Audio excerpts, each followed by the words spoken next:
All right. Alright, what stream? We are 5. Romeo. Magic. 1. Oh, wait. Romeo. I forgot to turn the volume for this back up after I got done with the audio test. Shit.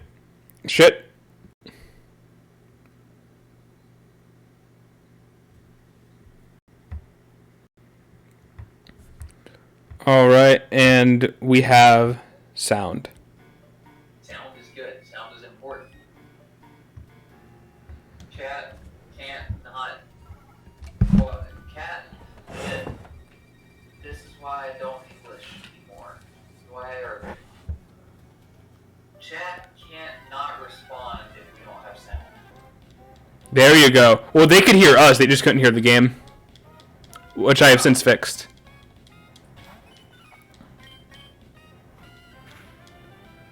Maybe it won't be all shitty and stuck this week. So far it's staying around 60 to 59. But I mean, we just started.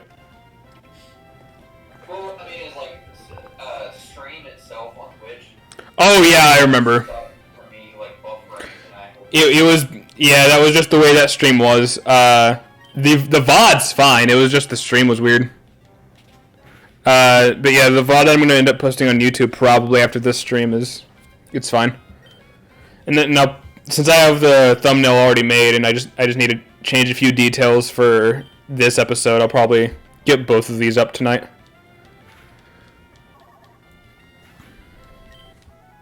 Then The Mayo joke that I made last time. yeah. I feel like it was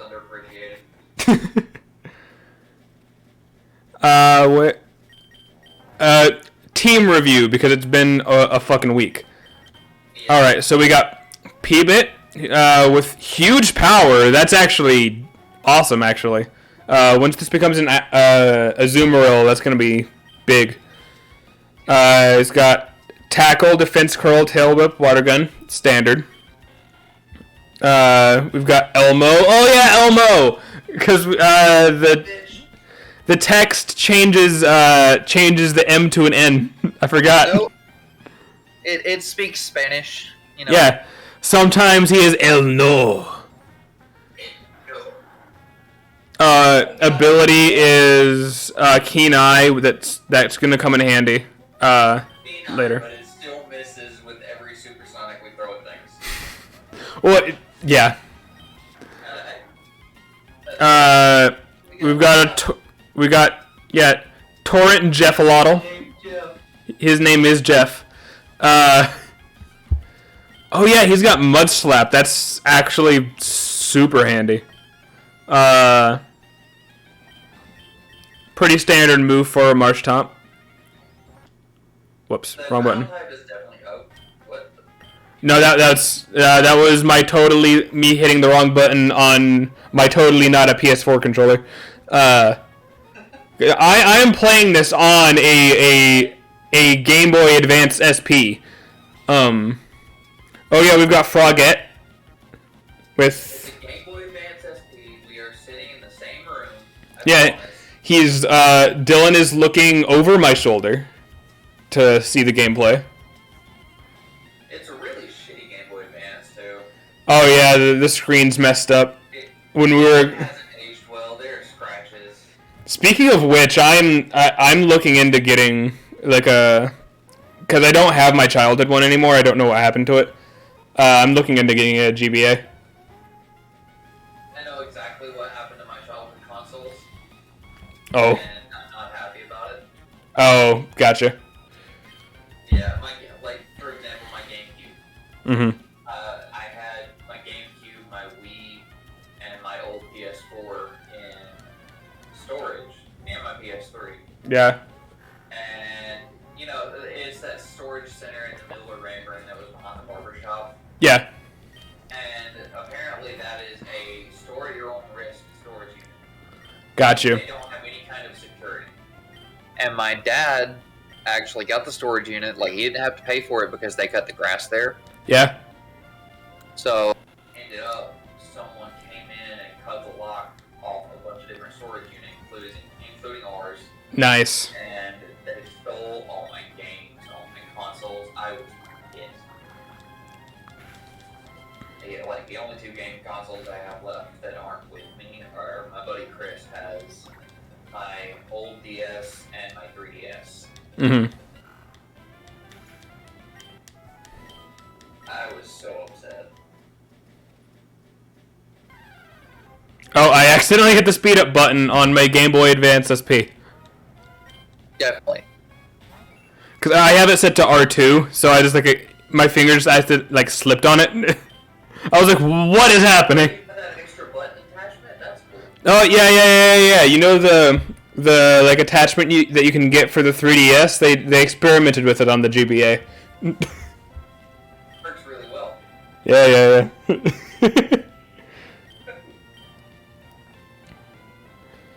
I don't know why I'm thinking this hard about a Whismer. Because it's screeching and hurting your ears. I love that you didn't... I got to explain why I love Whismer to you. It's amazing. I didn't know that was a thing. Yeah.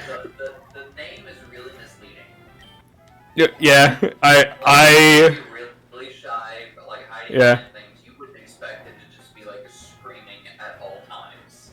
Yeah, well, the idea is, and the 3D model it got in for X and Y is great, because the entire time it's just sitting there going, like, really quietly, like kind of whimpering to itself, and then anytime it uses a tag, it's ah! I love... Really, really bad porn sound. Oh. I feel like the creators trolled each other with that when they first made it. Like, they all know that Whismer just screams uncontrollably. Mm-hmm. So I feel like they would just send sound files. We might have to get an HM slave at some point, because nothing we have can learn cut. Oh no.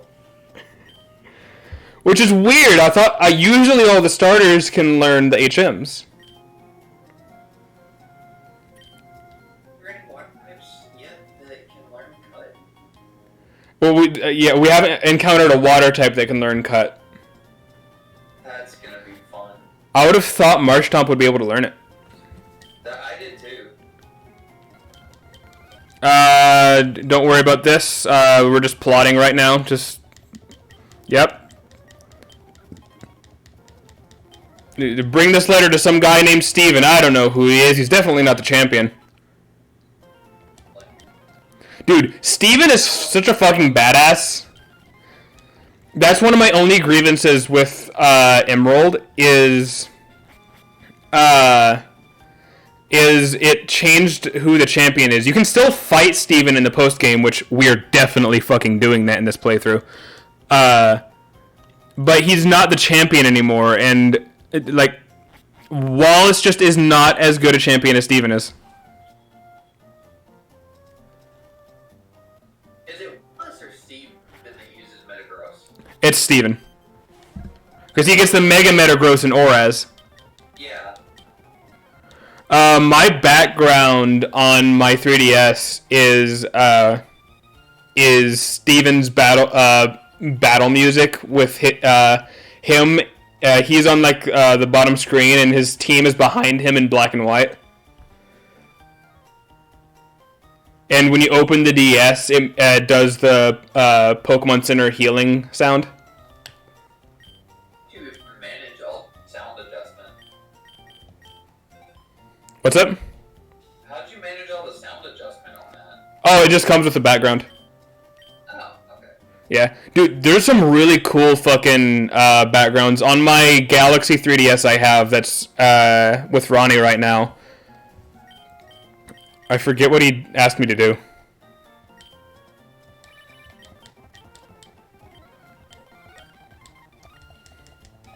Can I play the game now? Okay, thank you. I got taught how to use something I'm never going to use for the rest of the playthrough. Anyway, but on that, because it's Galaxy themed, my wallpaper is the Samus Returns background because space. And it's super fucking cool. Normally, it's like the normal music is the recap music that it plays at the beginning of Super Metroid, that game, and Metroid Dread. The ba ba da ba ba ba ba ba ba da. And when you open the DS, it goes ba ba ba ba ba. It's so fucking cool.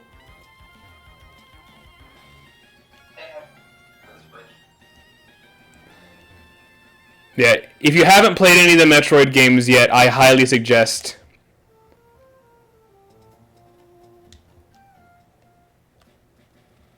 So I recently realized my Switch does not have an SD card slot. What do you mean? Like, I can't find an SD card slot on my Switch at all. Which model? What Switch model do you have? I don't remember. Is it the base one? Yeah, it's the base model. Okay, so it's under your kickstand. What? It's under your kickstand. You're fucking with me. Thank you. I had no idea. Because, like, I ran out of space so long ago, and I was like, Yeah. I'm sad now. Because I can't have all my games. My happiness is restored. Thank you. Mm-hmm. So, yeah, this is definitely running better than it was before because last week I couldn't use speed up at all, and now I can do this. Brendan! Good trainer, Brendan. They really fixed Brendan's design in ORAS. In these games, he's got a bit of a butterface.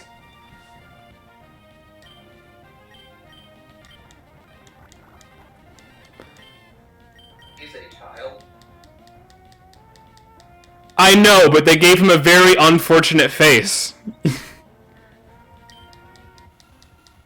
And in ORAS, his face does not look like it was made out of butter.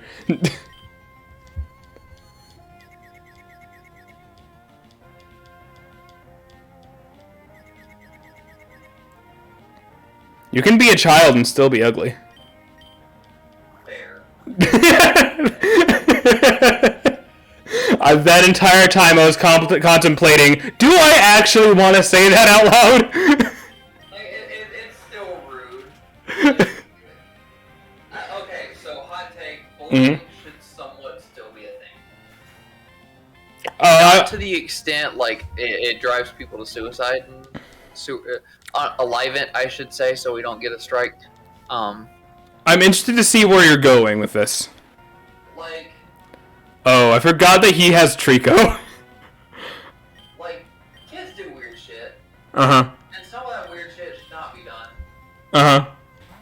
And I feel like a minor amount of bullying deters, like, stupidity in a way. So, I would argue against that at least as far as childhood bullying goes, that's where most of the stupid ideas come from. Fair. Like, okay, so...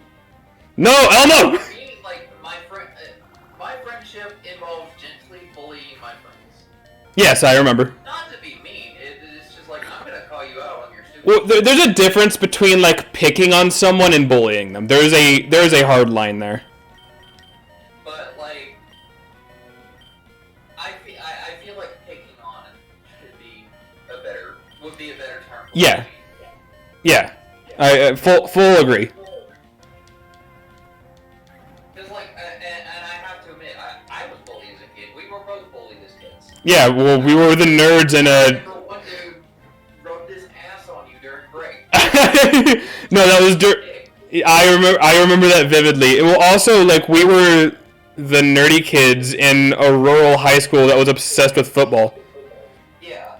Hey, are you by chance wearing headphones? I am not. You should do that because I'm very loud. Okay, I got you. Yeah, preach. Hey, Elmo landed a supersonic. It's a miracle. Merry Christmas.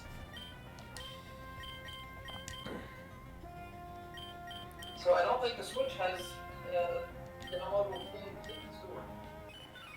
It does. Does it? Wait, you said you don't think it has downloadable games in the store? Not games, themes. Oh, no, it doesn't. It doesn't. So it's weird. I think that was an idea that they were planning on doing and they just never did, because in the settings, you can it has a thing for themes and it's just white and black. I think they were planning on doing what they did with the 3DS and then just never pulled the trigger on it. Been a big selling point. Yeah. I think that, and I hate giving in to money-grubbing companies, but I feel like that would have been very profitable for Nintendo, For sure. as if they need more profit. Nintendo be making bank on just rehashing old games. Well, honestly, I don't think they do it as much as they should. Like, it's very hard. Like, for example, I think instead of having the Nintendo Switch Online games, they should have just carried the Virtual Console over, because if people could just outright buy, like, the original version of Ocarina of Time off the eShop instead of having to play the shittily emulated version on NSO, Nintendo would make so much fucking money off of that because it's Ocarina of goddamn Time. There is no doubt in my mind if they just made the original versions available for play, they could make so much bank. If they made Twilight Princess available for play. Yeah, I don't know why Twilight Princess HD hasn't been ported to Switch yet. Same with Wind Waker HD. Both of those games are just sitting on the Wii U waiting to get ported onto Switch. I'm going to heal before we go down there. They could theoretically make both versions of Twilight Princess available, both the Wii and the GameCube version, because you can use the controllers of the Switch like nunchucks. Yeah. Have you played the Switch version of Skyward Sword? I'm not. The motion controls in that were fixed. They're actually really good. I'll look into it. I've got to get a SD card now that I know where the slot is. That's. I was looking for so long. I was like, what is going on? I know there's supposed to be one on here. It keeps telling me if I want to add more content, I have to put in an SD card. It wouldn't tell me that if there wasn't an SD card slot. That's so funny to me that you didn't find that. Man, when I got my Switch, I was fucking obsessed with that thing. I learned everything I could about it. I was looking for like an actual labeled slot. Right. Like, most things have like a little flip-up slot that you just stick it in there. I didn't realize it was under the kickstand.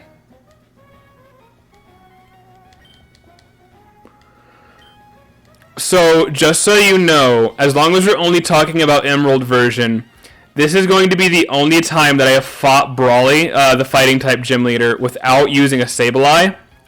Because, fun fact about Sableye, it's immune to everything Brawly can do, so as long as you have your Sableye out front, you literally cannot lose that gym battle.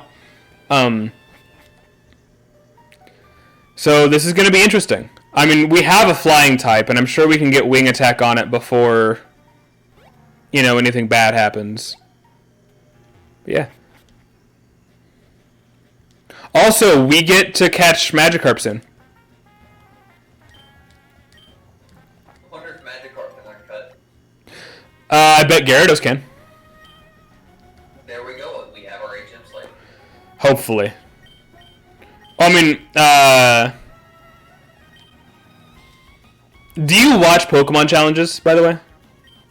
Not really. I'm a pretty big fan of his content. But but mostly just because I'm obsessed with Pokemon, and he does a lot of really hard Pokemon playthroughs. But something that he pointed out is that if you're a good enough Pokemon player, you won't have an HM slave, and instead you'll just spread your HMs throughout your team and just have 6 really good Pokemon instead of 5. Or you'll do what I did in my last playthrough of Pokemon Platinum, and you'll have your HM slave sit in the PC until you need it. That's what I do. I very rarely play with an actual HM slave. Like, in my recent playthrough of Crystal, I just kept a Sandshrew in my PC until I needed it. If I needed to use Cut, I would go get it, go use Cut, go to the next town, and then come back and finish that route. I think I was one of those that spread mine out, but I didn't know what I was doing. Mm-hmm. Oh, I definitely, like, when I was a kid, the first time I beat Platinum, it was with a Napoleon that knew Surf, Waterfall, and Whirlpool, which is not a good idea.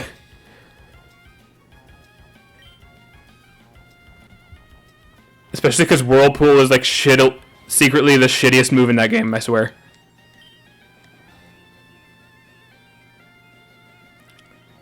I think I actually did the same thing with my Napoleon. Mm-hmm. But, like... Yeah, definitely spreading out the HMs was a good idea. I will say I've always been one of those trainers that's just like, how much damage can I do? Yeah. It wasn't until I was in high school when I figured out that, like, the stat-changing moves are secretly the best moves in the game.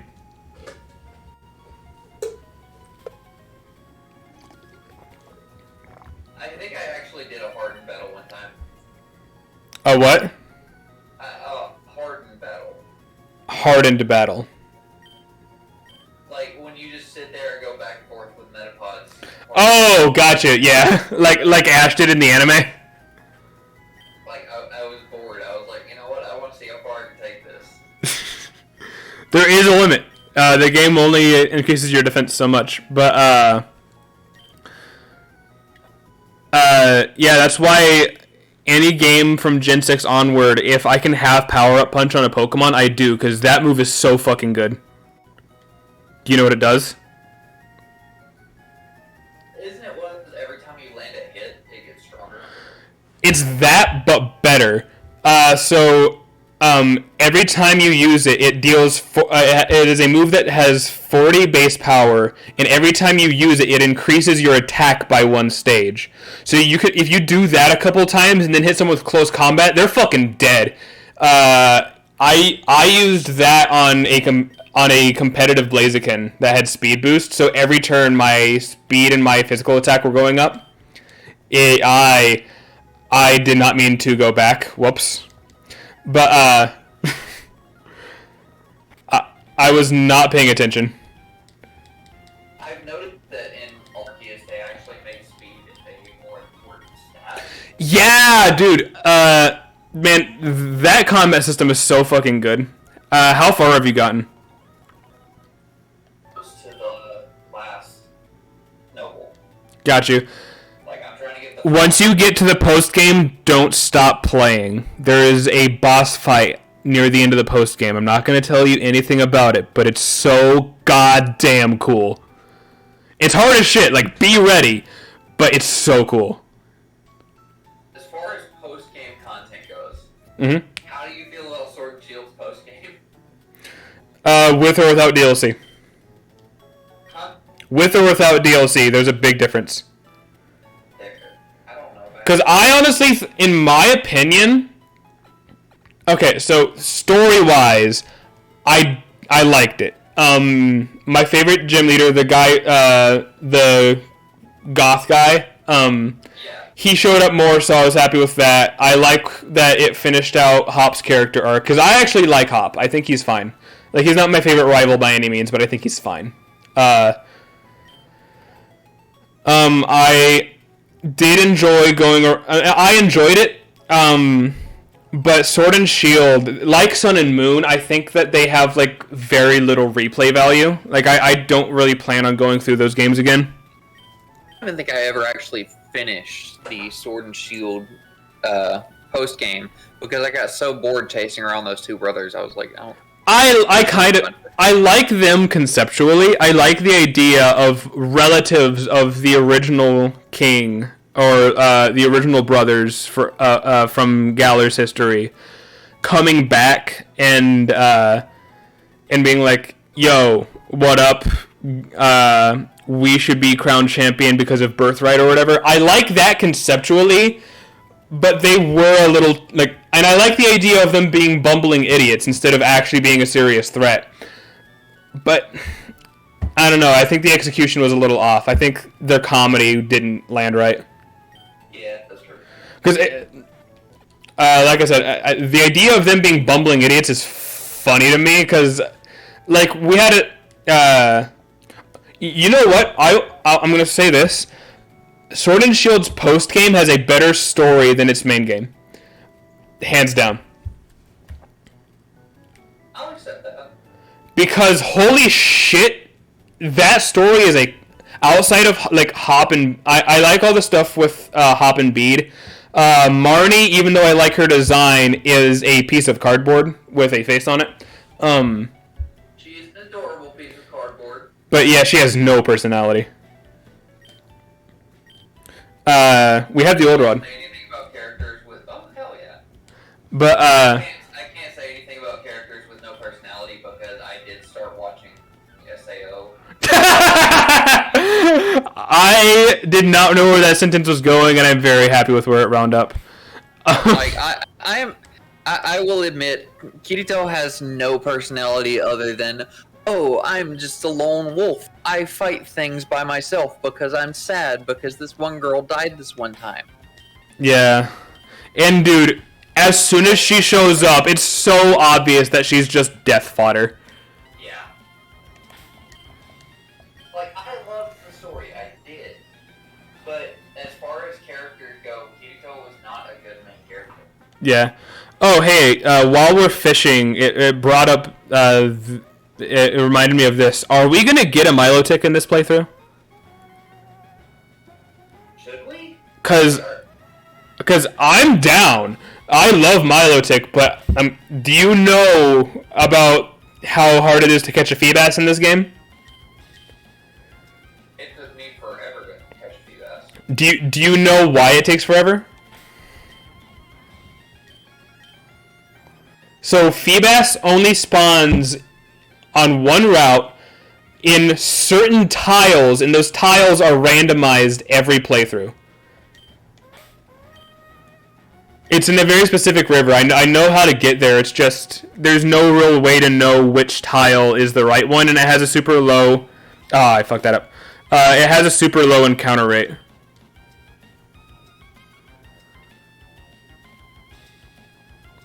So basically, hunting a Feebas is harder than shiny hunting sometimes. There is a good chance of us finding a shiny while looking for it. Yeah.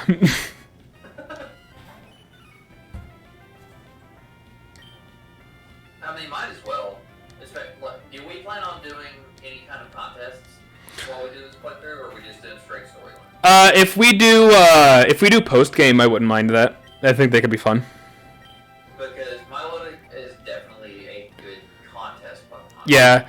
I would be if we were playing this on hardware, I would be more tempted to just to get the ribbons. But like if we feel like fucking around on this at some point, just for like a chill stream to do contests, I have no problem with that.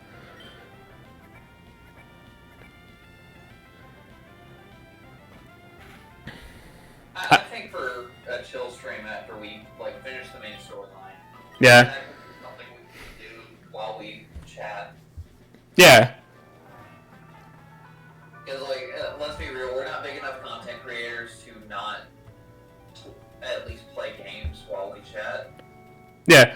I never plan on doing like a real just chatting stream. Like I'll always at least be working on videos in the background or something.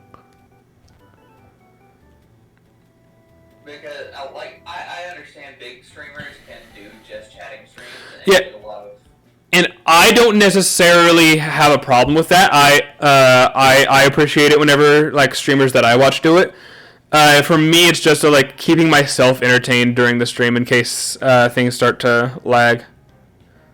That and like I'm constantly cautious or conscious, I guess, of like the idea that someone new could always show up, and if you're doing a just chatting stream, there's not really a reason for them to stick around if you're just chatting. Yeah.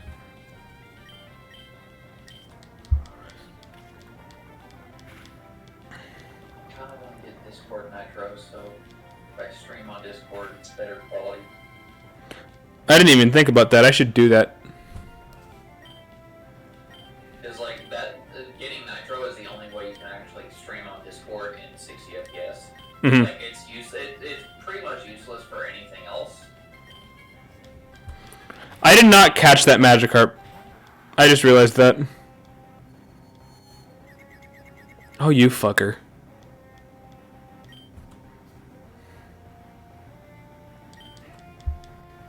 Come on, Jeff. Fuck you, Jeff. Jeff!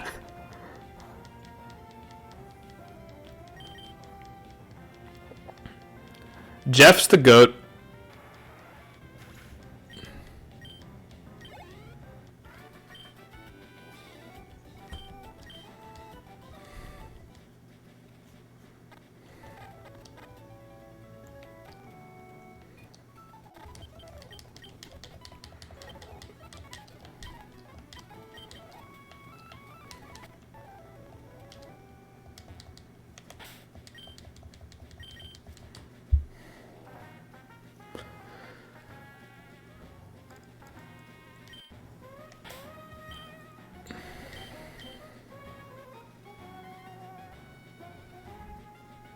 You know what I would love...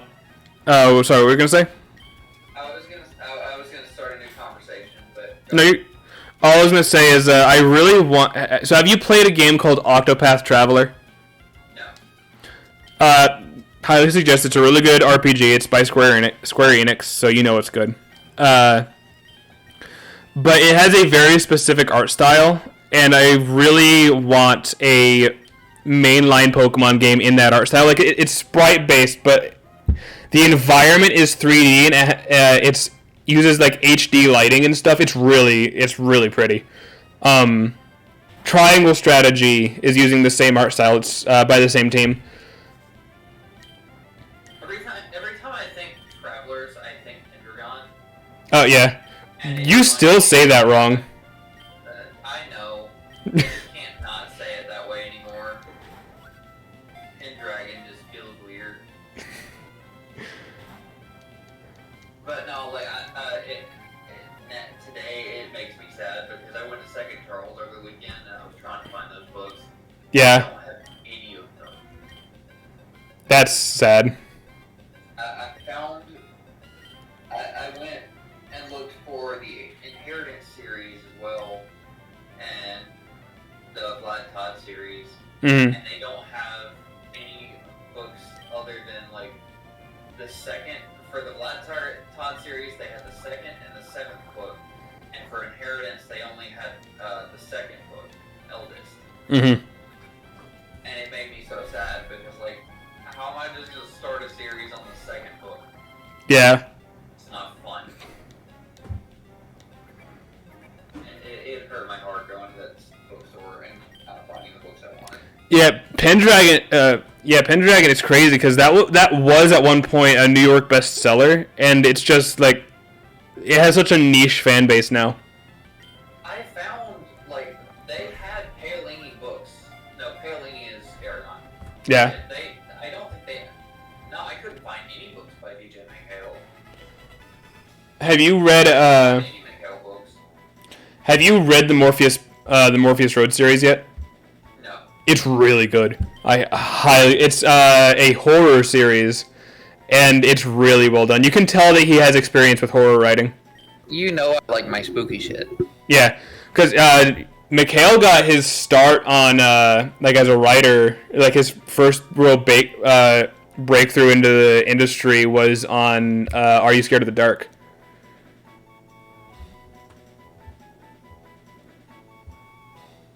feel about the movie they made of Scary Stories to Tell in the Dark?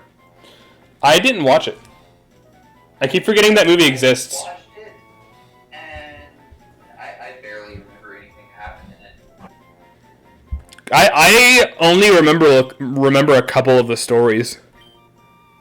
Like, how are you gonna make a movie off of that? It's an anthology book. I don't know, but then they did it, and I remember liking it. I do. I think that it would be better as a a limited series. Kind of like what they did with what was it? I don't even remember. It had like the Crypt Keeper constantly telling scary stories. Yeah, I know what you're talking about. But like if they did something like that, I feel like or even if it was just like a normal anthology series, like what they did with Pokemon Generations, where there's no real like through line. It's just a bunch of different shit, and that's like what you know you're getting yourself into with the show. Yeah. Have you watched Generations, by the way? No. It is so goddamn good. They did it to promote Pokemon's 20th anniversary back during 2016, and it's either every episode or every 2 episodes is a different generation, as the name implies. So like the first 2 episodes take place in Kanto. After that, it's Johto, then Sinnoh. It's really fucking cool. And from what I can tell, it's all canon to the games too. But it's all just stuff that the player wasn't there for. And yeah, and it's really cool. Anytime the player character does show up, their face is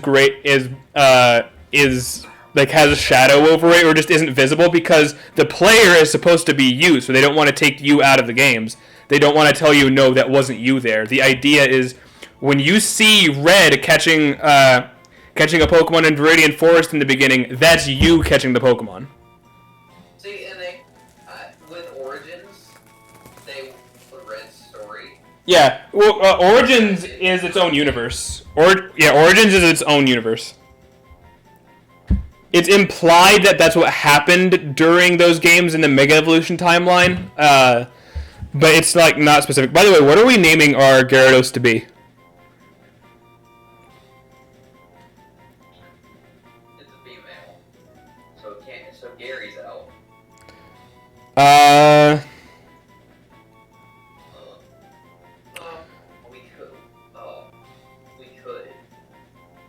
We could pseudo Gary it. Pseudo Gary? Okay. What are your ideas? You remember that Gary's character name in any of the other games isn't actually Gary.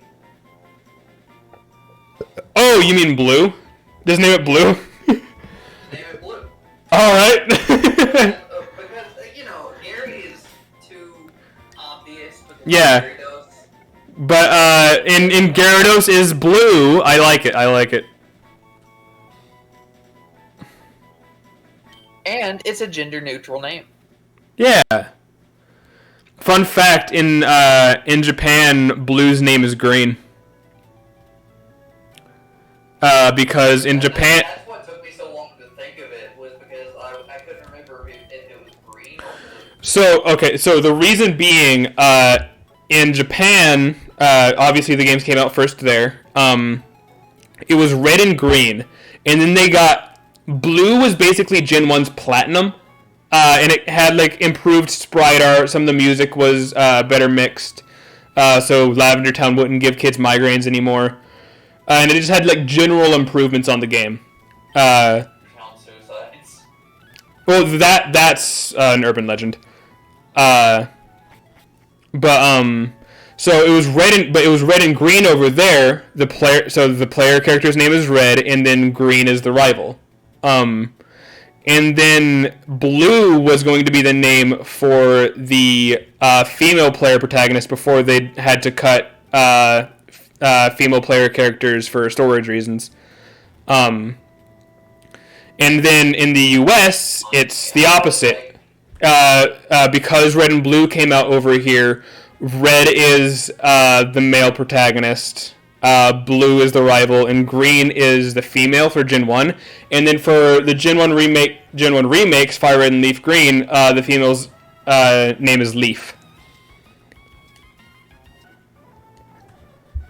And I know all that because of course I do. You've got those random Pokemon knowledge. I have just random knowledge in general.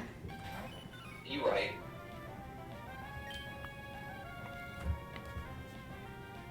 No, that actually reminded me. I liked in Legends that they made Dawn's ancestor. Like, that was really cool to me. Or Kari's ancestor, I should say. Yeah. Well, you know, Dawn is her actual name. I thought it was Hikari. Like, I thought that It might be in Japanese. I don't know. At least in English, her name is Dawn in the games. And the male trainer is Lucas. Also, I could be wrong about this, but I'm pretty sure the person you're playing the character you're playing as, is the player character from Diamond Pearl Platinum 5 years later.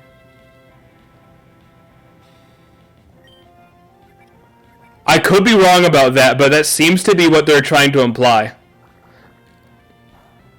And then you just replace your so if you're playing as the boy trainer, you replace Lucas's ancestor with yourself. Like, they just aren't back there anymore. weird. But Yeah. Also, it implies that similar to the other player characters, Dawn/Lucas, depending on who you played as in Diamond, Pearl, and Platinum, traveled the world after becoming champion, just like Red did, because the clothes you're wearing are the male trainer's clothes are from Kalos. They're clothes that you can buy in X and Y, and the female trainer's clothes are from Galar. You can buy them in Sword and Shield.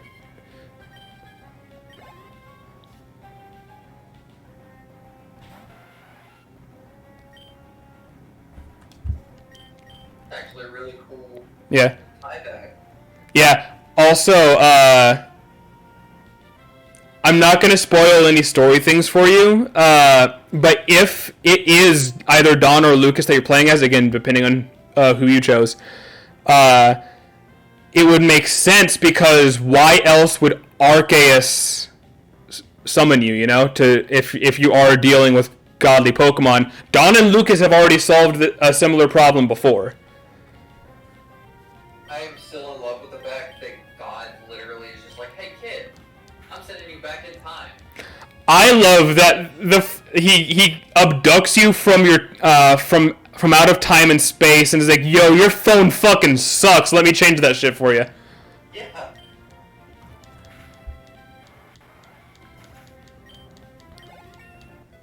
Like, hey, I'm gonna give you a personal God phone. Alright, that's a good idea. Also, that game kind of subtly confirms that the official English pronunciation is either Arceus or Arceus, because I highly doubt that the phone's name is the Arse phone. To be the Arc phone, but I still love that. I know that they actually changed Arceus' name to Arceus because Yeah. of the whole Arse thing. Yeah, in Japan it's still pronounced Arceus because they don't speak English, so like they don't have to worry about it. I don't know what they call the phone in Japanese. I'll get rid of Tail Whip because Defense Curl is more useful.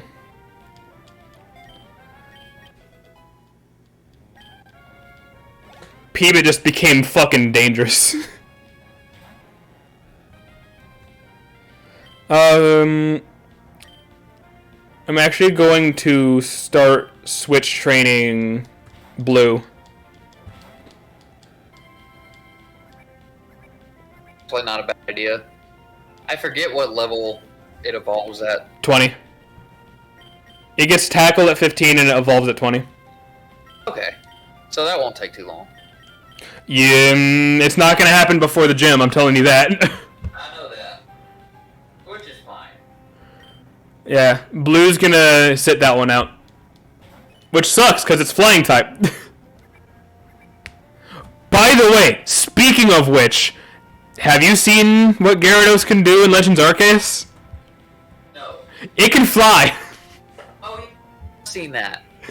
I thought that was weird. I stumbled upon that, and I was like, fucking what? I felt really bad, because I had just gotten... I was sitting on a mountain. So... And I was like, why is there a Gyarados? just like slurping through the air. I saw that and I was immediately like, God damn it, because not a week earlier did I tell a Pokemon group I am, because I have a friend group, and in that I am... The reason why I've changed part of the Sivart name to the Lore Master is because that's my nickname in that group. They just kept... Like, if I say some shit, they're like, oh yeah, he's probably right. Because of all my random knowledge. 1 second.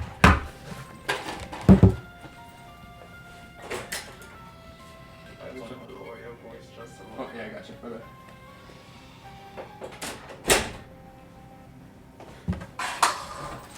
But anyway, oh yeah, the Gyarados thing. I felt really bad because I was in a group chat and I had just gotten done being like, yeah, I don't know why. The only reason it's probably flying type is because Water Dragon would be overpowered in Gen 1. It never shows any ability to fly ever. And then that happened. I think it did once in the show. I don't know. Maybe. I think you do see it fly at least once in the show.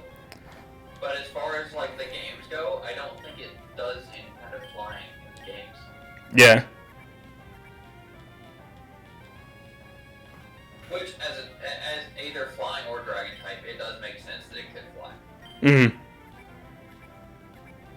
Dude, I swear, on the way home Friday, I saw a dragon. What? So I was rolling through the Tallapoosa exit at exit 5, and I just look up, and there's this cloud that is very, very ominously shaped like a dragon. Mm-hmm. Like, it could not have been a coincidence. And dragons are known to be very good mimics.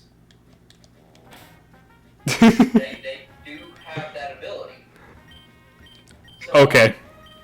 And there's too much folklore in different cultures talking about dragons for them to not have existed at all. So my thing with dragons is someone probably saw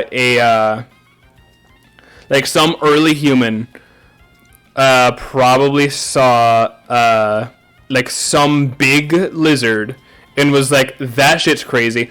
European dragon folklore, I'm pretty sure, is commentary on war. I don't think those are people. I don't think these stories are literally talking about like flying lizards that burn down villages, because think about what dragons in European mythology steal. They take crops, they burn down your village, and they take livestock. What would, say, a pack of traveling barbarians take? Your crops, your livestock, and they'd burn your village down.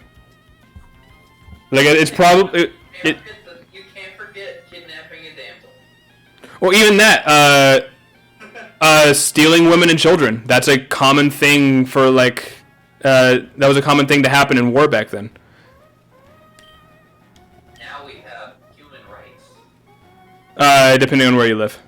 Yeah, that's true. I don't know how I remember that this Pokeball was here, but I sure did. You, China.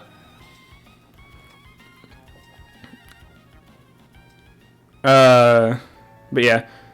I'm pretty, I mean, granted, I'm not a dragon surgeon, but, I'm pretty sure that it's, that dragons were our poetic commentary, not literal stories about flying beasts. Just like how we have, like, mythology, for example, like, even, like, just, like, a lot of comic book superheroes, a lot of them are, like, social commentary. I can't think of any off the top of my head right now, but they are. Spider-Man's a good example. Spider-Man, for the most part, is, yeah. Because, like, he was a successful businessman, inventor, and he focused on creating weapons. No, yeah. And then he saw what his own weapons could do, and he's like, no, I have to change this. Yeah, he's literally anti-war the first Iron Man movie is literally anti-military propaganda. Despite being partially funded by the military.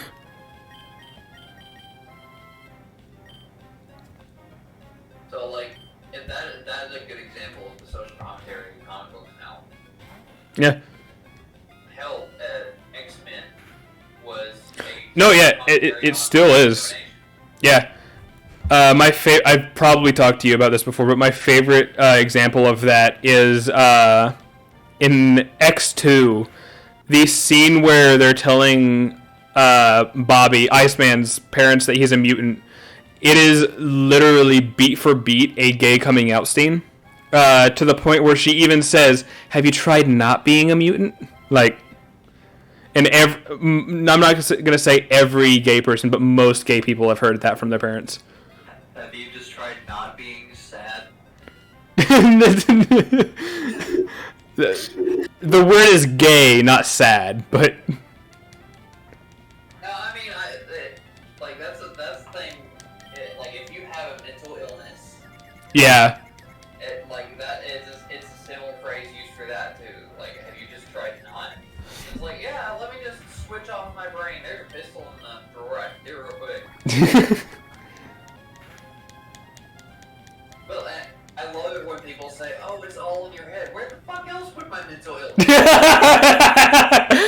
Yes, my dick.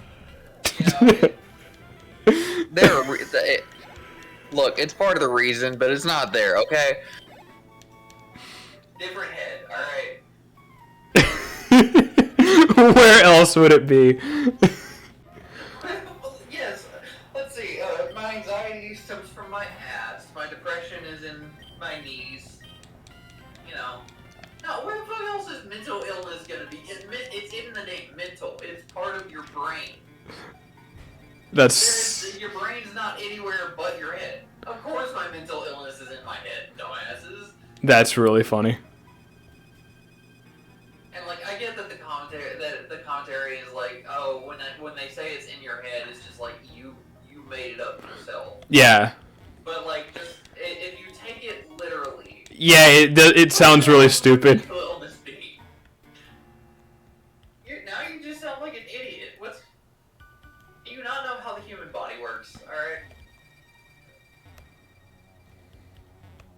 Oh, by the way, I hope you realize what I'm doing right now, if we play the Kanto games together, is exactly how we're getting through Rock Tunnel, because I ain't teaching Flash to shit. It's such a useless move. I mean, it's not useless. It has... fucking up accuracy is useful. It's just like... I really don't need to. Also, I really like sequence breaking in the Kanto games, and you get Flash from Lieutenant Surge, but you don't have to fight his gym to fight any of the other gyms. You can do, if you want, you can go, not counting plot details like the SSN and Silphco, you can go just gym order. You can go from Misty to Blaine if you want, which is Cerulean City to Cinnabar Island. The last time no, scratch that. You'd have to do Misty, Koga, then Blaine, because you need to beat Koga in order to get Surf.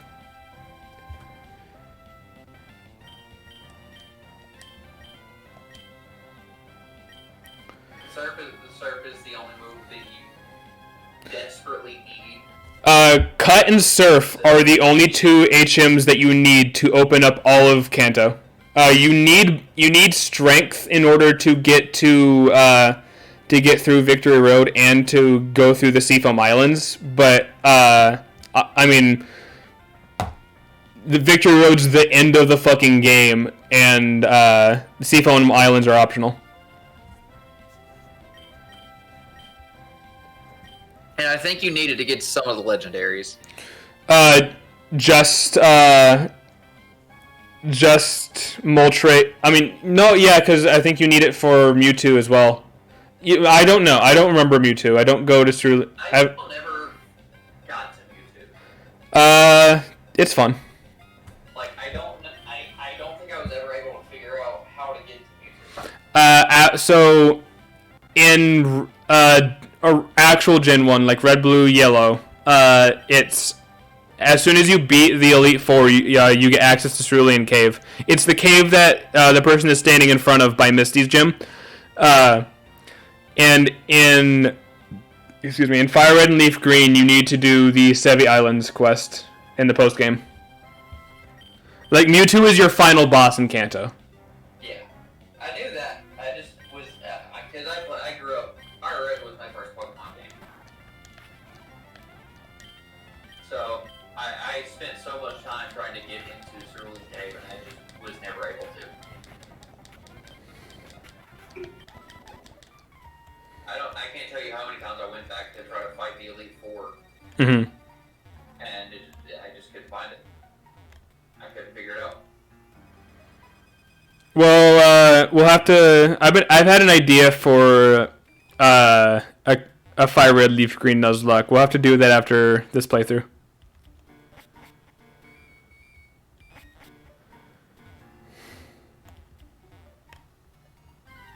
You gotta fill me in on what that idea is. No.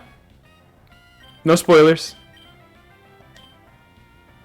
And you don't co-run a stream channel and not tell your partner what's going on. I have plans for you. Oh, no, I'm terrified. You should be. Really, you should be. You don't trust me. Trust me. Once you find out what the surprise is, you'll be happy it was a surprise. You know what a surprise is. No, I mean, once you know what the surprise is.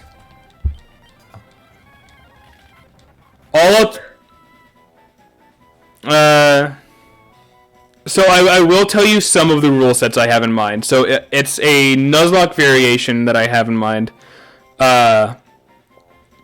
So it's what I'm electing to call a Swamp Lock. Basically, we're limited to water, grass, water, grass, bug, and poison types. And it's a normal Nuzlocke. The Nuzlocke is not complete until we've beaten the Elite Four and either caught or killed every legendary without using the Master Ball. Like, we can use the Master Ball, we just can't use it while fighting legendaries. Use the Master Ball to catch Pikachu. Go back to the Viridian Forest just for that. Also, That was one of the hardest catches I ever had was Pikachu. Also, for shinies, all type restrictions are lifted. Ooh. Yeah. Also for the starters don't have to go into the type restrictions if we don't want them to.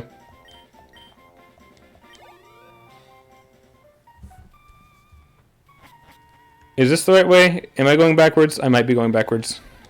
I'm backwards. I think. I don't know, because the entrance and exit to this cave look exactly the same. Well, there's only one entrance. If there's a guy over here... Okay. I'm not running because I don't want to increase the encounter rate. I don't know if it does that in this game. I know it does in Gen 5. I don't know about this one. Man, I really want to catch this Aeron. I've never raised an Aggron. Really? Yeah. I think it's cool as shit. I've just never gotten around to raising one. I think Lairon is among my list of favorite Pokemon. Yeah. Just because of how it looks. I mean, it's just the Rhydon line, but Steel type, but it's so fucking cool.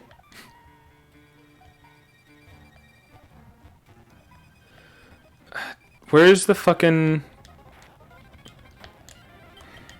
It's been taunting us with aggro the entire time we played this game. Yeah, it has. Oh, look, our first Zubat somehow.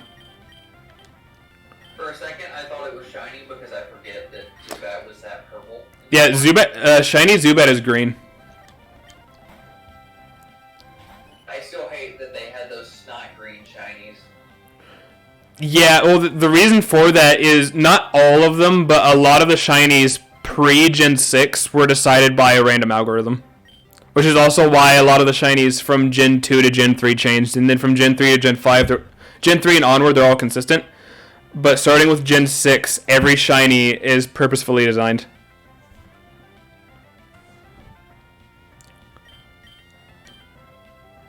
I still think Umbreon has one of the coolest shinies. Yeah. It's got the Tron color scheme. Just something about the blue rings instead of the yellow is... Yeah, it's very like I said, it's very Tron.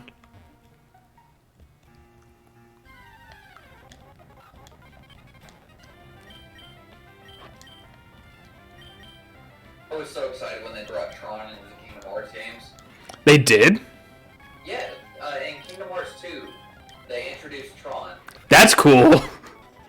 And then when you get to Dream Drop Distance, there's actually a Tron level. I don't remember if you watched Legacy, I did once. but they based the Dream Drop Tron level off of Tron Legacy. That's cool. I keep forgetting that Tron is a Disney thing. And I don't think Tron's in the first Kingdom Hearts game. I Gotcha. don't remember. But I know for sure he was in 2 and onward. And I don't think there was a Tron level in 3. Fun fact, the reason that Final Fantasy character is not in 3 is because Tetsuya Nomura got in a beef with Yoshi P and the creator of Final Fantasy, and was like, yeah, I'm not going to use your characters anymore. And Yoshi P's like, okay, I don't give a shit. I'm gonna purposefully sabotage the quality of my game. Like, and it was so irritating to me because he had an opportunity he could have seized and didn't. Mm.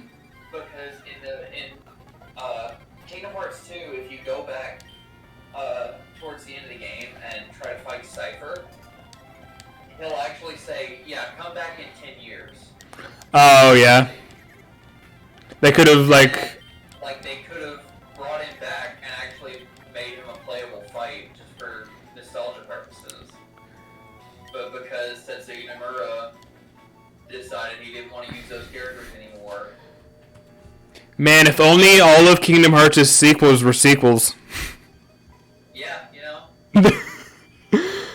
When I found out that none of the pre-Kingdom Hearts 3, when I found out that none of the Kingdom Hearts games after 2 took place after 2, I was like, excuse the hell out of me! So, okay. I mean, I guess Halo did the same thing for a while, but still. Like, it's a really weird timeline. You get 2, and then it jumps to Chain of Memories in 358 days. Mm-hmm. Both, they take place at the same time on the timeline. 358 actually starts like when you start the game, it starts a little bit before Chain of Memories, and then Chain of Memories picks up when Axel goes to Castle Oblivion. That's where Chain of Memories starts. Okay, so I distinctly remember asking this question before, but I don't remember the answer. What does 358 half days mean? None of no either. That's why I don't remember the answer. There isn't one. I've never looked up the answer to that because I've been wondering it for myself. I know that 358 days is how long Roxas was technically part of the organization. Oh, gotcha. So it's a Roxas game. I thought it was a Sora game. No. Days is you play as Roxas for the most part. There are side missions where he plays other organization members, and arguably it has one of the most heartbreaking death scenes. When Shion dies, it is I almost cried. But you play as Roxas from the time he is born to the time he leaves the organization, because he knows it's a corrupt system. Isn't he technically born during Kingdom Hearts 1? Because he's Sora's nobody? Yes. So it technically picks up after the events of 1, but it's like a weird time gap. For someone who's never beaten a Kingdom Hearts game, I know a lot about Kingdom Hearts. Yeah.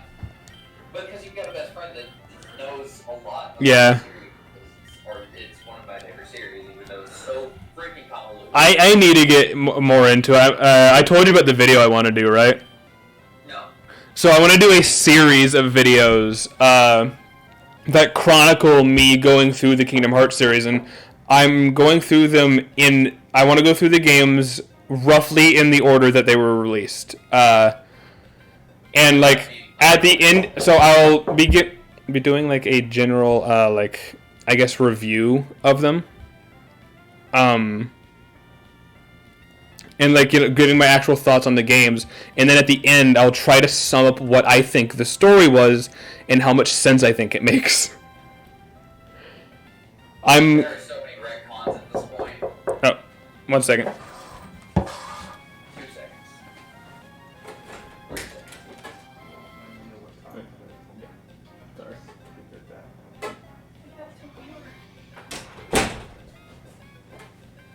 You actually have computers. Sweet. But yeah, I'm guessing that after 2 is when it'll start, like, I won't know what I'm talking about anymore. So you definitely need to include me on this. I can help you establish a timeline at the very least, Gotcha. and kind of walk you through it. I do want you to experience playing the games for the first time without a lot of input on abilities and shit like that. Yeah. And I want to see you beat Leon on your first try. Yeah, I already from what little, because I'm in 1. I'm only at the Alice in Wonderland world. I'm not very far at all. I already have thoughts on the gameplay. I can tell it's old. Oh yeah, 1 is very outdated gameplay. I think not anything specific. I actually think that Kingdom Hearts 1, instead of having random encounters, I think it would have benefited from having scripted fights, more like Halo. Like, you know, you have a guy who spawns here when you walk into this room. When you walk into this room, there are this many enemies, especially with how the enemy types are. Like, for example, you know the in the Alice in Wonderland world, you know that one room that you go into where you have to jump on the tree branches to get higher? What if when you walked into there on one of those tree platforms, you had one of those assholes that throws fireballs or whatever they are at you? Like, things like that. And you could have like a bunch of like the super like low ranking guys on the ground like trying to swarm you as you're trying to avoid fireballs and stuff. Yeah, that's I like that. That's a good concept, and I think in the later games, they actually did pull it off pretty well. Mm-hmm. I think you're gonna have fun with Chain of Memories. That's the card game, right? Yeah.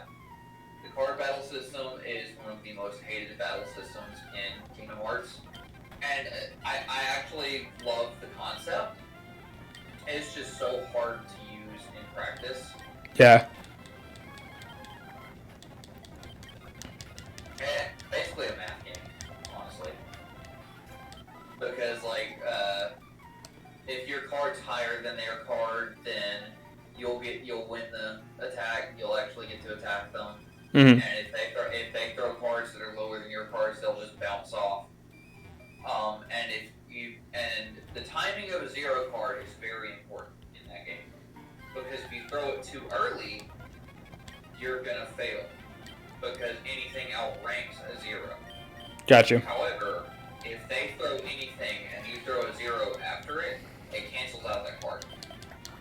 So say you're fighting a boss and they throw a slate at you that's a 3-card combo or a 2-card combo, and you can't outrank it with a normal card.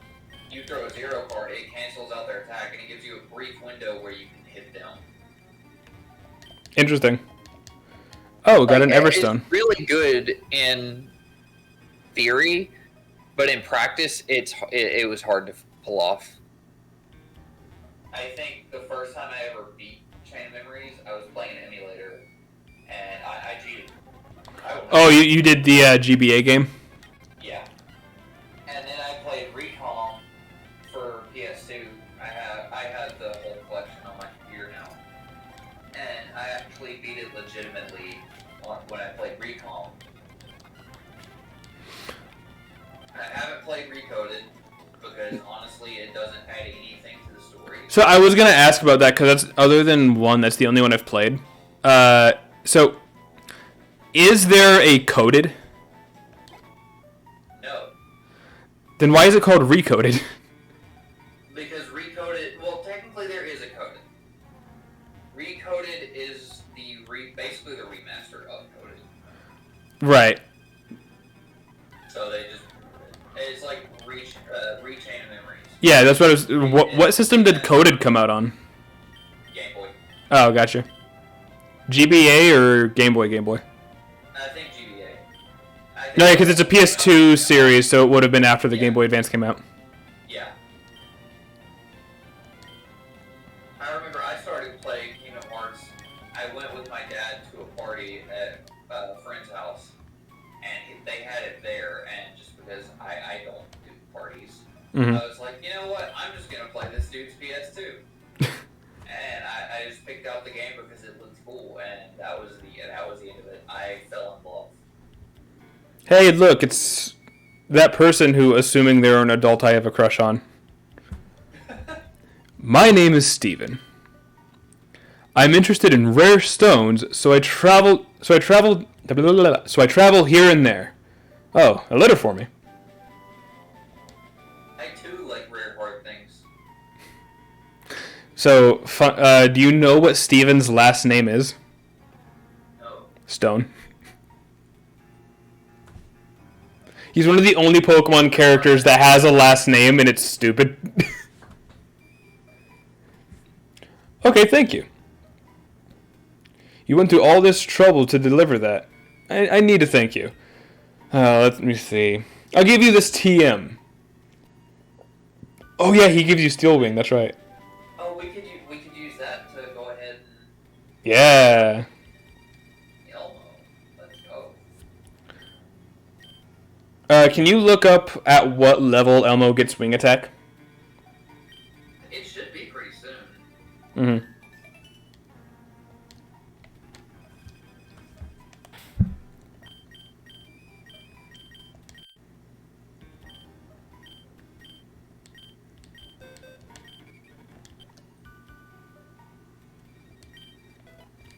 $13. 13? Oh, yeah, we're right there. This Makuhito will probably push us over. Oh, yeah. We're right there. Yeah, Wing Attack is at 13. Level 31, it learns Quick Attack.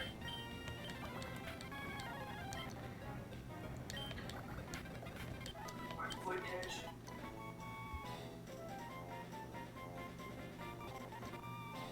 But no, Kingdom Hearts is a wild ride. I like the prequel games that they came out with. The concept. All 62 of them? Yeah, all 78 prequels.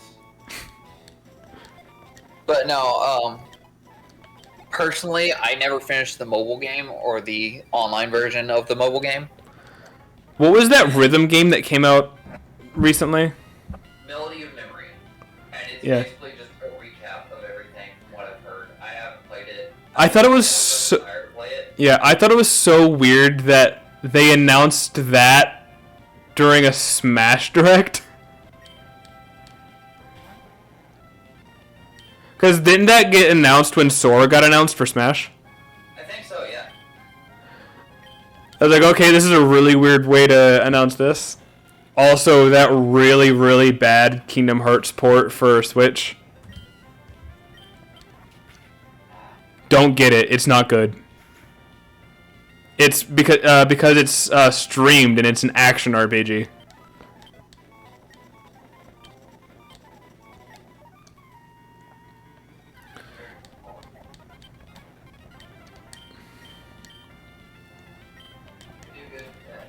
They brought like Dream Drop to Switch. Because one of the fun things about Dream Drop was some of the attacks used on even just enemies. Used the touch screen for a lot. And it was like a little touch screen thing. Yeah. Where you like swipe or tap or do something with the touch screen. And since the Switch has a touch screen, I think they could have pulled that off a lot better than they did in the console remakes for Dream Drop. Hey, real quick. In Gen 3, Steel beats Rock and Poison, right? I believe so. We're about to find out. Because I know, like, Steel type's whole thing is it doesn't beat a lot of things, it just resists a lot.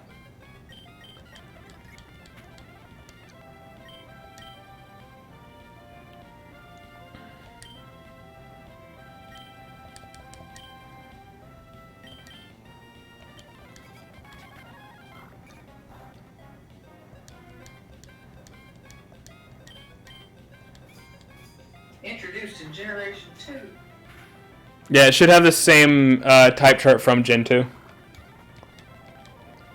And it doesn't beat Poison, because this Zubat is still alive.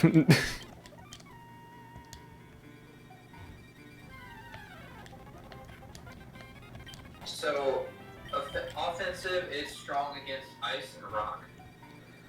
Oh yeah, Ice, that's the other one. Yeah, that makes sense. And Poison does 0 damage to a Steel type. Yeah. Oh, that was already in. That was. I thought the poison immunity wasn't until Gen 6. I guess I was wrong about that. Yeah, it's poison immunity, and the only things that are super effective are fighting, fire, and ground. Yeah. Literally everything else Does half damage. Yeah. against Steel. Because I remember it resists Psychic literally just because the meta needs it to. Plot armor. Notable Steel type trainers.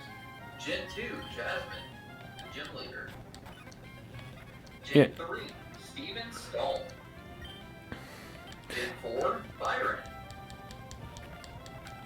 Gen 5, Chorus, Team Plasma. Steven isn't even a Steel type trainer. He just has 3 Steel types on his team. Isn't he mainly a Psychic type? No, he's his whole thing is rocks. So he has like rock, steel, and ground. Gen 7, you've got Mullane in the Elite Four. He was Elite Four in Ultra Sun and Ultra Moon. In just regular Sun and Moon, he was just a Pokemon trainer. Mm-hmm. In Gen 8, you've got Rose and Hoenn. Oh yeah, man, Rose could have been so cool. Rose, very underwhelming. Well, because he's just like, by the way, I'm evil now. Like, it doesn't really come across as a plot twist because everyone saw it coming, and it like comes out of nowhere. Like, there's that talk he has with Leon before the Elite Four, but even that, it's just, it's such a heel turn. I really didn't like it. Because also, like, it breaks up the flow of the Pokemon League. Like, you know, you beat the Elite Four, you're ready to fight Leon, he's been being built up this entire time. And then it's just like, no, Final Boss is Rose. It's like a shitty version of what they did in Black and White. Where, Like, N was being built up the entire game, and then and Alder had been there, but like he wasn't really like hyped up or anything. He was, the understanding was just that he's a good guy. And then after you beat the Elite Four in Black and White, like there's a bunch of Team Plasma stuff, and then N becomes the champion, and you have to take the championship from him. Like it's the opposite of that. Because It was an amazing character. dude, N is so fucking cool. Like he was like genetically engineered to be cool, but he's really fucking cool. Let's see how strong these gym trainers are.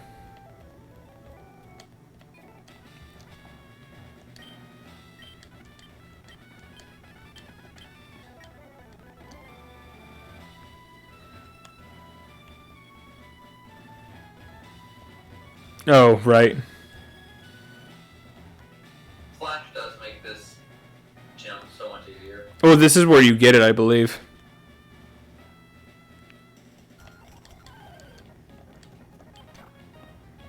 Oh, that's not that bad.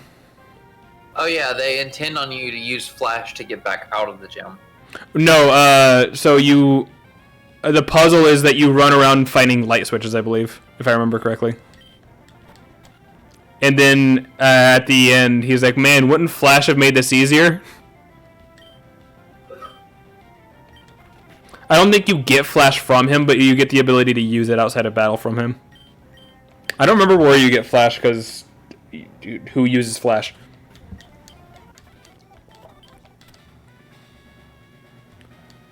No, it's not light switches. It's for each trainer you beat. Oh, yeah, your circle gets bigger.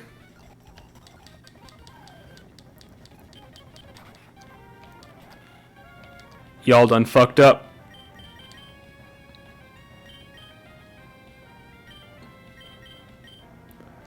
Frogette could use some experience.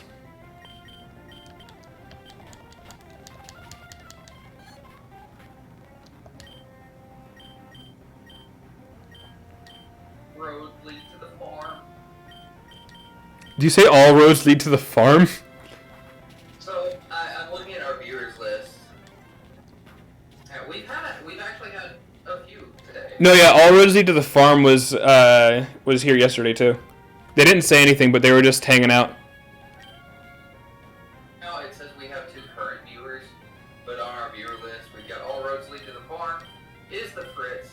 It's Emma, Lana Ray, Ori Pup, Mitsoon, not a Mr. Beast contest, and Road Girl. Oh yeah, not a Mr. Beast contest.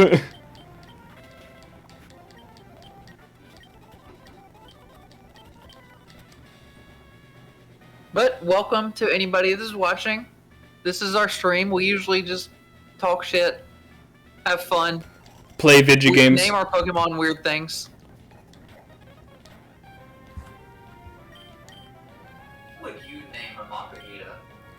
A Makuhita? Punchy. Because it's a punching bag. Okay. I think at one point I named my Makuhita Tyson. I get that. I think it's weird we got... I mean, I like both of them, but I think it's weird that we got 2 punching bag Pokemon in the same generation. Which 2? I know Makuhita and Wobbuffet. Oh, Yeah, because Wobbuffet is the things that, like, when you punch them, they come back up. yeah. That's why its counter is so strong. Yeah, its whole thing is getting hit hard as shit and then retaliating.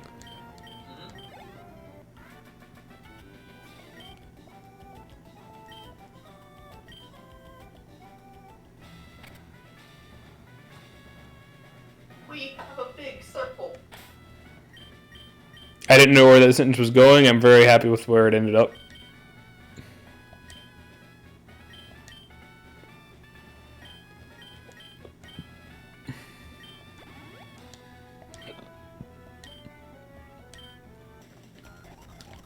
Can't ever stick to one conversation. We always get sidetracked. Mm-hmm. It's ADHD. Undiagnosed, of course. Oh, mine's 100% diagnosed. Oh, and they still let you in the army. That's amazing. It's called lying. We don't do that here. We are good soldiers. We are honest. It's one of the army values, alright? Oh, well, that's a dead bird. That's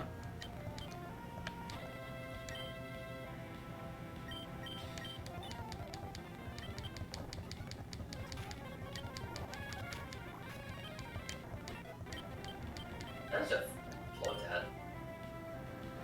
I'm really excited for it to not be a Lotad anymore. Oh, yeah.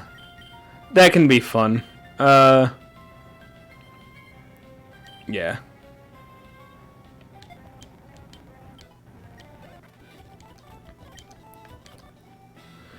Move like absorb but harder. Okay, we're at Brawley. Oh, what's up? There's a certain move that's like absorb, but harder. Mega Drain, Giga Drain, and Horn Leech. Which Horn Leech is a Gen 6 move. That would explain why I don't know Horn Leech.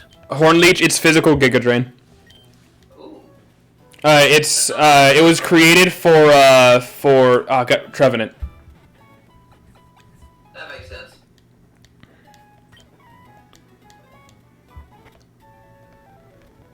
Dude, Trevenant's such a fucking cool Pokemon.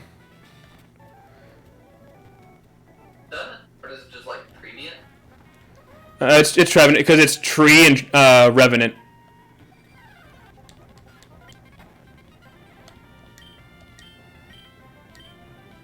I still have yet to find a Turtwig on Legends. It's starting to piss me off. I haven't found one yet either. I don't know where they spawn at. I found Piplup earlier today before I went to get my tattoo.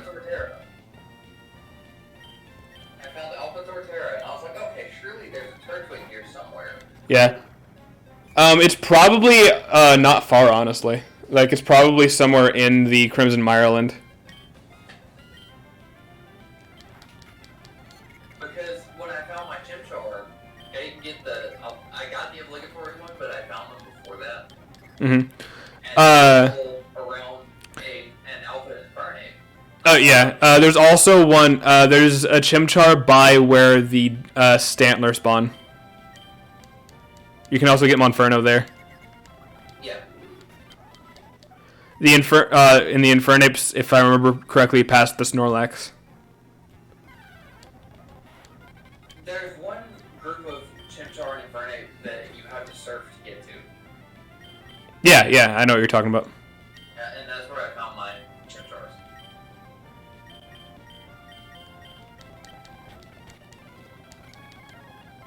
And then I kept accidentally killing the one that they force you to catch. Mm-hmm. And so it kept making me go back. It's like, no, you need to catch it. Imagine if they had the concept of catching like they do in the show, where even if it faints, you can still throw a Pokeball at it. Yeah. And for the game that Legends is, I feel like that would work. I don't, because the idea is, so in Pokemon you have 3 different types of battles, right? You have battles where you can run away and you can feint the Pokemon. You have trainer battles where you can feint the Pokemon but you can't run away, and then you have catching where you can where both running away and feinting the Pokemon are lose conditions. That's fair. It's all about that game flow and having one mechanic serve multiple functions. Understandable.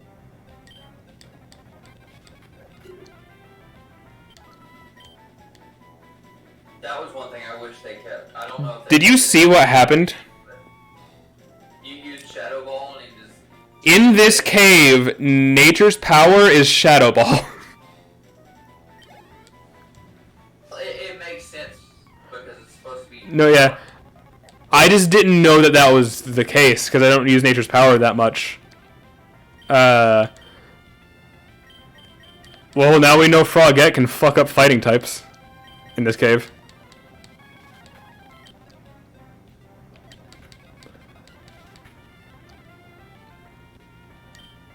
If it survives. No, yeah, I'm gonna switch. His name is Jeff Cena.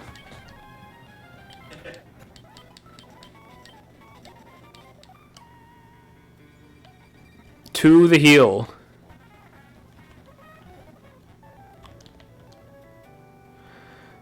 I've been messing around on emulators a lot, and in actual Pokemon, I've been missing the speed up button. The speed up makes all the difference.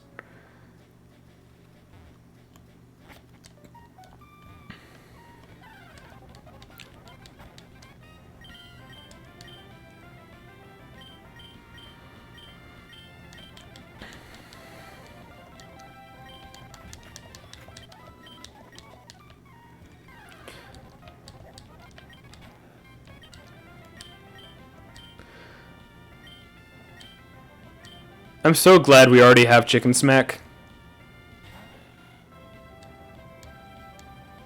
For those of you that don't know, that's a Nate and Dookie reference.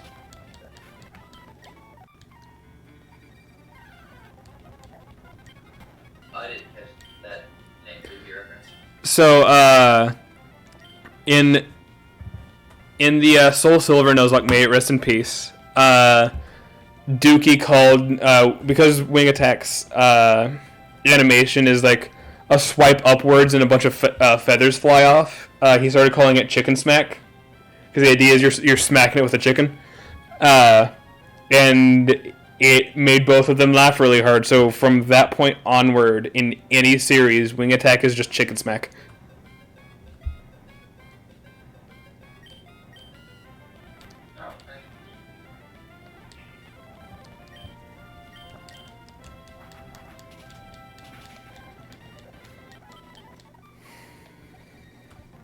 Stream actually isn't very far behind right now.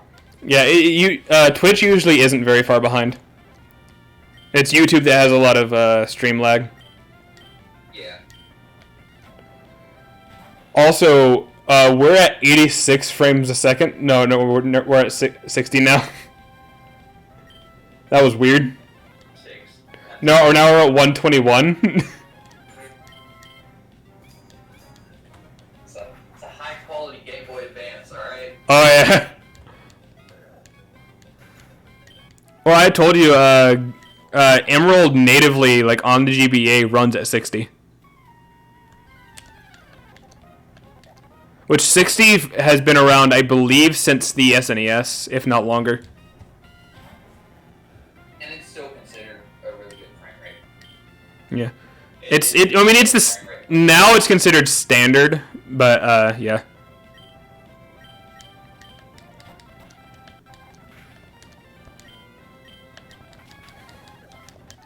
Time it was high quality.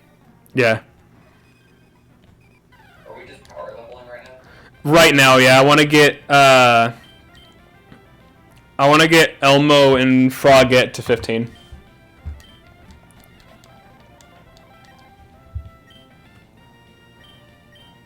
Shouldn't take too long. Nah. And then, unless you want to keep going, I was thinking about having the next gym be the ending point. It's fine. If not, when we... It's already almost 2 a.m. here. Yeah. And even though we're off tomorrow, I still need to sleep. Yeah. Sleep is important. Apparently, it can affect weight loss. Oh. Yeah, so apparently there have been a lot of studies, and it shows if you don't get enough sleep, your body tends to hold on to fat more. That makes sense. To retain energy. Yeah, for energy purposes. The same thing happens when you don't eat. Yeah. Like when you basically when you don't get enough of a thing that you need, your body goes into like survival mode Mm-hmm. because it's still ingrained in just the way our evolution has progressed. Mm-hmm. That if you're not getting enough of something you need, you're probably in danger.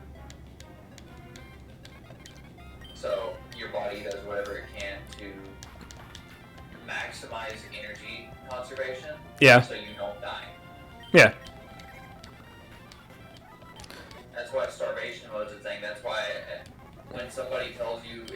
lose weight, don't starve yourself. Mm. It's not just because it's the most unhealthy way to lose weight, but It's incredibly inefficient. Losing weight harder.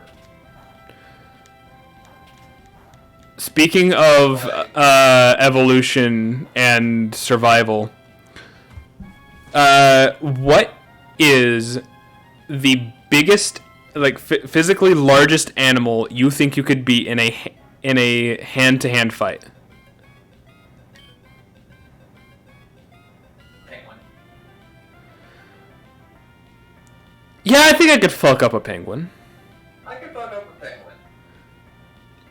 Like I feel like a lot of people will be like, oh, aren't we lying? And they're like, no, the fuck you could. No, yeah. So I was watching Jonathan Young talk about this. Yes, the musician. And he brought up that like humans just really aren't built for 1v1s. We're built for everything else. We all our skill points are put into every tree except for 1v1s. Like there are very few. I feel like there are very few animals that humans could beat in a 1v1. Yeah, but that's what makes the question interesting. And so along the same lines, what is the largest breed of dog you think you could beat in a fight? Ooh. Not that.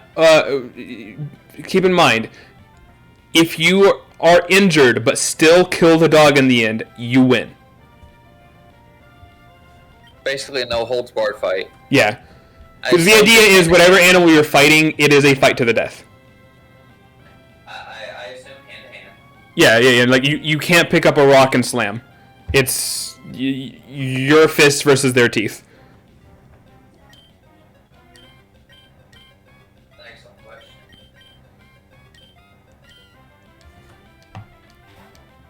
I think I would get injured, but I think I could pull off like the golden retriever. Because golden retrievers are like, aren't they descended from hunting dogs? Yes. Yeah. See, like that might as well be a fluffy wolf. Like. Well, if you want to think of a fluffy wolf, you're gonna look more into huskies. Like I think I might stand a chance. I think I might stand a chance against like a small boxer. That's fair. Did actually. Some of the bully breeds I could handle.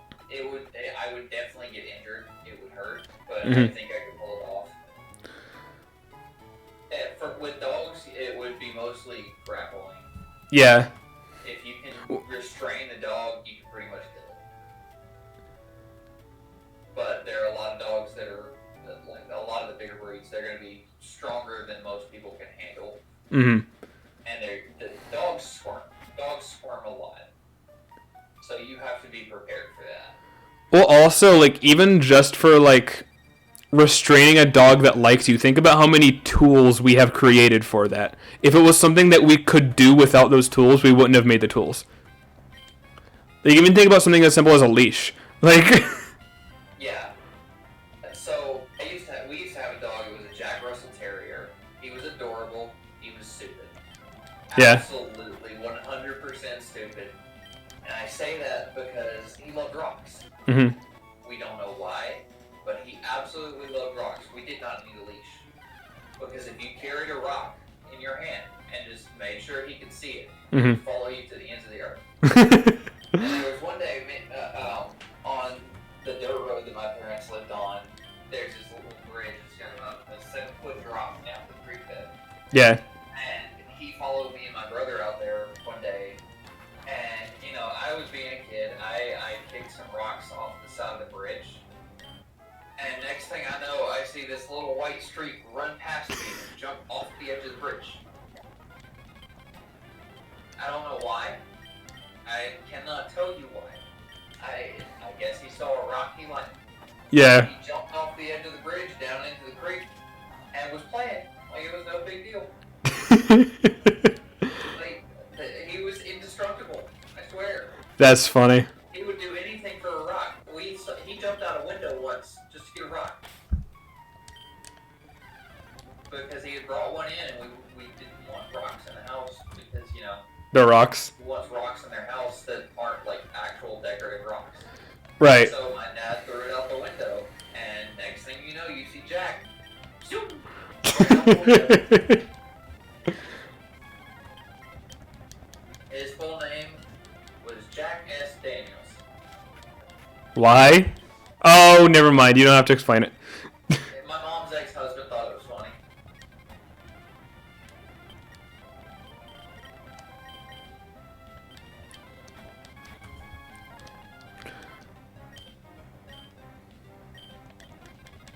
Especially if you said it fast enough. Like if you said his full name. Yeah. I understand the joke. I just wanted to make sure, you know. Oh shit! I didn't even realize this was happening now. Oh, Is Ludicolo a stone evolution? I don't remember. Hold on, I'll look it up.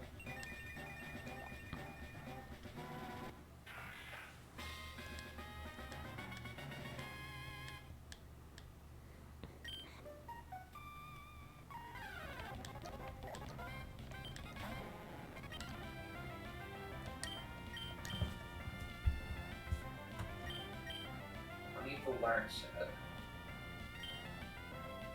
You can just look up. It evolves from Lombre when exposed to a water stone.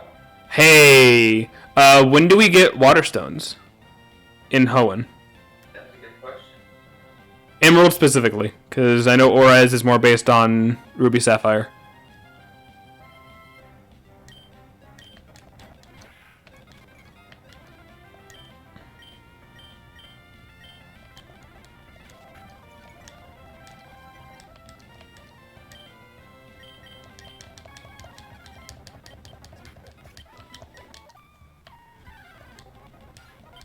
When you enter new mob, there's one next to the generator.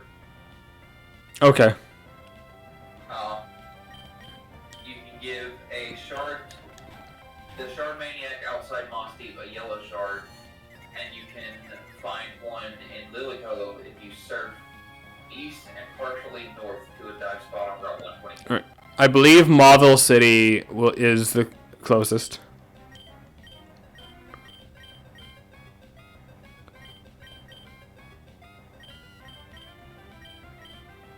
Oh, wait.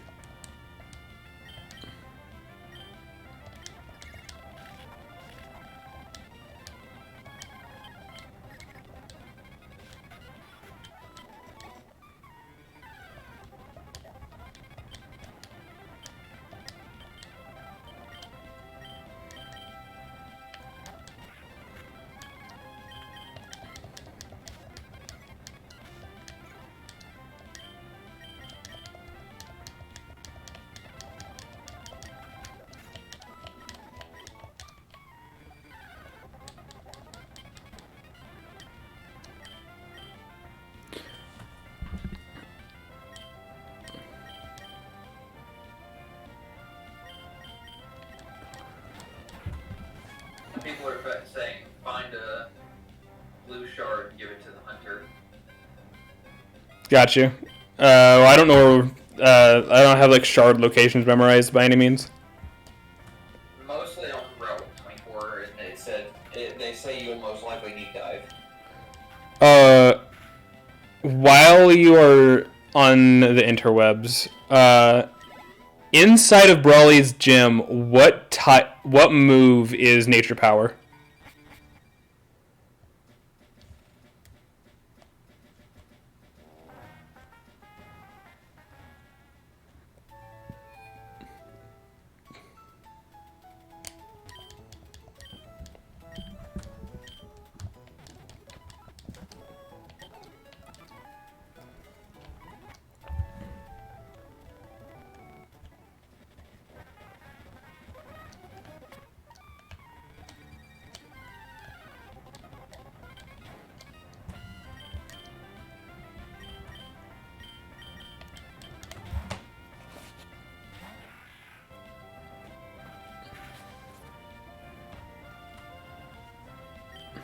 I can't find it actually. Oh. So my plan right now is to send in Frogette as a like to kind of soften Brawly's team up, and then if Frogette goes down, have Elmo go in because Elmo actually resists fighting.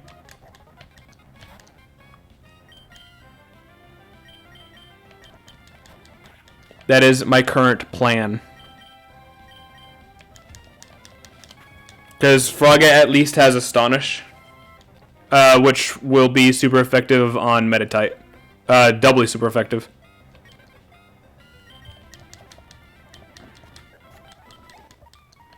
With that flinch chance.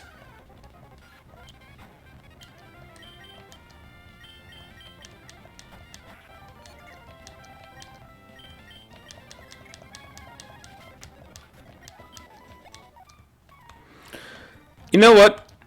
I don't think we need to be level 15. Since it is evolved now. I don't think we're about to start sweeping or anything, but I think we can take whatever's in the gym. I'll move Frogette up front. Blue will sit this one out. Blue's only 2 levels away from having an actual move.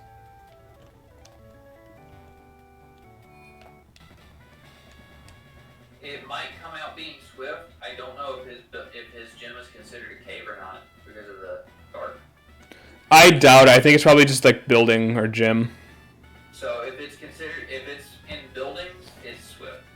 Okay. Then yeah, we aren't going to be using nature power then. I don't know. I think it's worth a shot at least. We can try it. I don't think we're in trouble by any means with this gym. Granted, I thought we were going to take out Roxanne faster than we did. Yeah, that's fair. God, you're right. That is definitely a merch opportunity.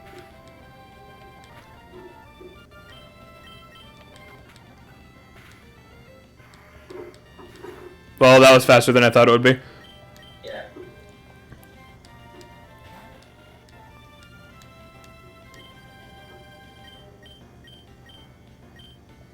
Let's see what this does. It's super effective. 16 damage, that's not that bad.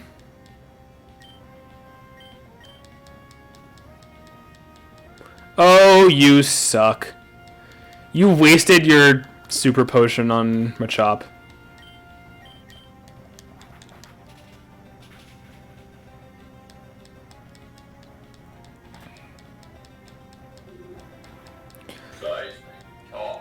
Alright, I'm baiting out another super potion because he might have it, and I will super potion myself.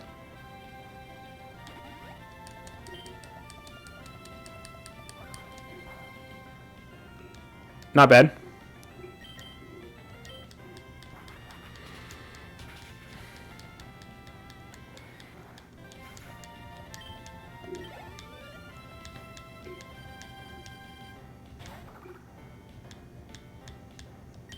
And after this is the Makuhita.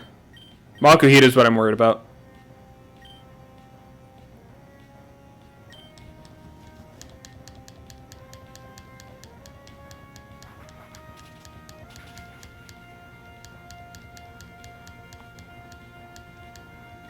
Alright.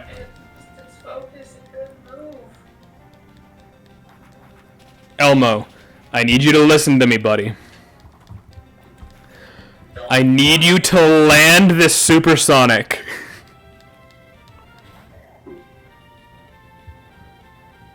Or else you are going to end...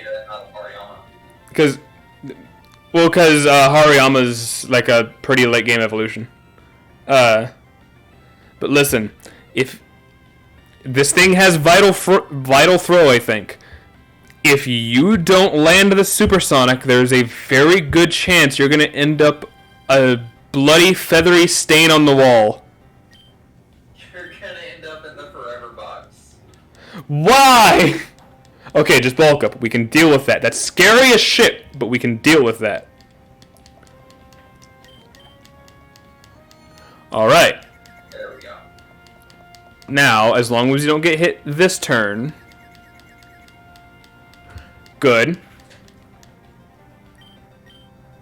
Elmo is now going to be the last line of defense.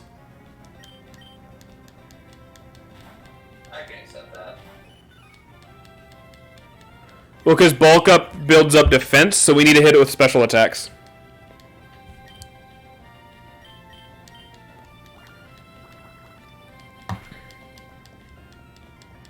That's still not doing a lot.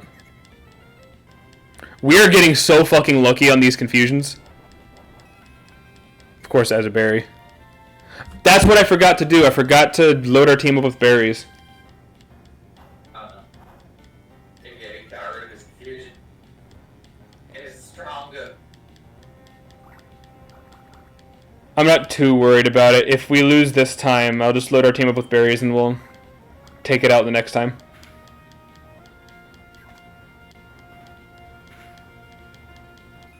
Yep, there's the vial throws. Like he's just gonna spam this move. Yeah, ground's physical this gen. Because the special types are the evolutions plus dragon. Hey, Jeff survived. Way to go, Jeff. Hey! We're to level 16.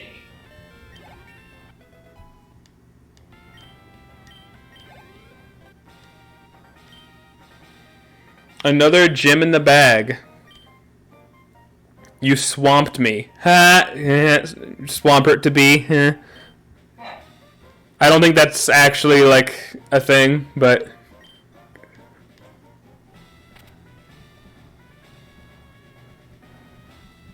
Here, let me turn this dimmer up. I had a girl here last night. that's what the orange thing on the badge on the wall is. Yeah, it's just the dimmer.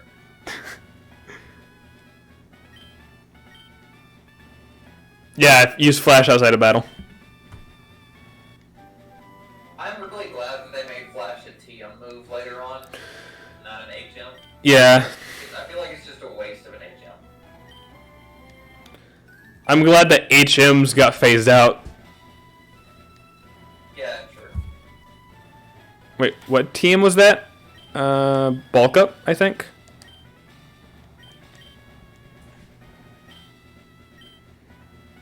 Yeah, so if I remember correctly, Gyarados is a physical attacker, so if we wind up with a lot of physical attacks on that, I know where that bulk up's going. Or actually, no, if we have a Sharpedo, Dark is a physical type in this generation. So could come in handy.